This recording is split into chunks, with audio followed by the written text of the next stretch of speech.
Solving equations using multiplication and division is really going to be very similar to the way we solve equations using addition and subtraction. You're going to follow your rules.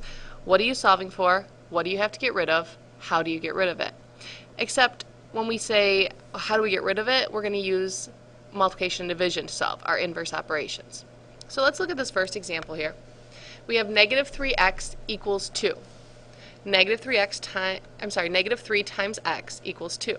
So we say, what are we solving for? We always solve for our unknown. So we always solve for our variable, our x.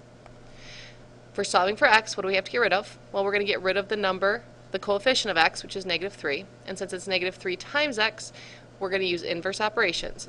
Opposite of multiplying is division. What we have to be careful here is not to think of what we did with addition and subtraction. A lot of times people want to divide by 3 because they're used to switching its negative so it becomes positive.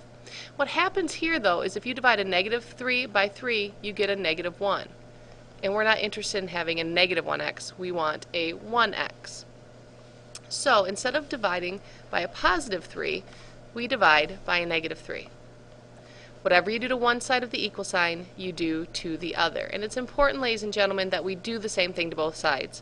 On your vocabulary, there will be some properties of equality. And basically all they mean is you have to do the same thing to each side of this equal sign, otherwise it doesn't stay equal. So to kind of complete this, negative 3 divided by negative 3 is 1x. And over here, leave this as a negative 2/3. If you were to change that to a decimal, you'd get 0.66666, and sometimes your calculator throws 7 at the end. That doesn't become a 7, that's just because your calculator rounds. And we really don't need an answer of 0.6 repeating either. So just leave it as a negative 2/3. There's nothing wrong with leaving that as a fraction. Now if you notice, I threw the negative sign kind of out in front.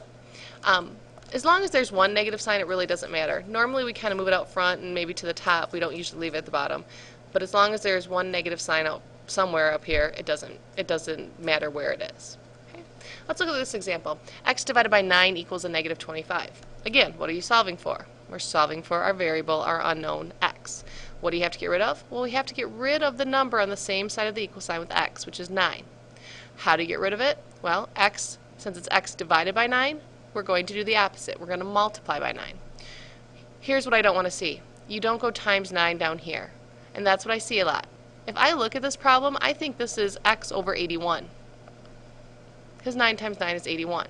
So please do not write your work like that. Times it by 9. In fact, you can times it by 9 over 1. What happens here is now these 9's cancel out and you're left with x over 1, but we don't need to write that. Now if we multiply this side by 9, we have to multiply this side by 9. Negative 25 times 9 is a negative 225. As with any of these problems, ladies and gentlemen, you can check your work. If we say x equals a negative 2/3, we can plug that in right here. Negative 3 times a negative 2/3. We want to know, does that equal 2? Again, if we write this over 1 to keep things equal and use cross reduction, 3 goes into itself one time, so this is a negative 1. 3 goes into itself one time. We can go negative 1 times negative 2, which is a positive 2, over 1. Well, that does equal 2, so it works. Same thing over here. We can take this negative 225 and plug it in for x. Negative 225 divided by 9 would be a negative 25. Let's look at one more example. This example here says 14 equals negative 7/8 times m. Well, follow your rules for solving. What are we solving for? M. What do we have to get rid of? We have to get rid of this negative 7/8. Now, the way we get rid of negative 7/8, normally we'd say, okay, since this is multiplication, we're going to divide by a negative 7/8. Remember that dividing by a fraction, though, is the same thing as multiplying by its reciprocal. Think back to those rules. Dividing by a fraction is the same thing as multiplying by its reciprocal. So, yes, you could say divide each side by negative 7/8, and these cancel out, and then you'd have 14 divided by negative 7 over 8, which is 14 times negative 8/7. Again, notice I'm just kind of floating my negative sign along. And you get your answer. Or we can kind of skip this step in here. If I rewrite this problem, I know I want to divide by -7/8, but I know that means the same thing as multiplying by -8/7, so I can just jump right there to it. I can go times a -8/7.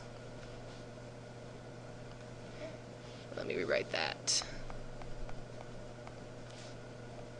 Times a -8/7, and whatever we do the one side of the equal sign, we have to do the other, times a -8/7. These canceled out to give us just m.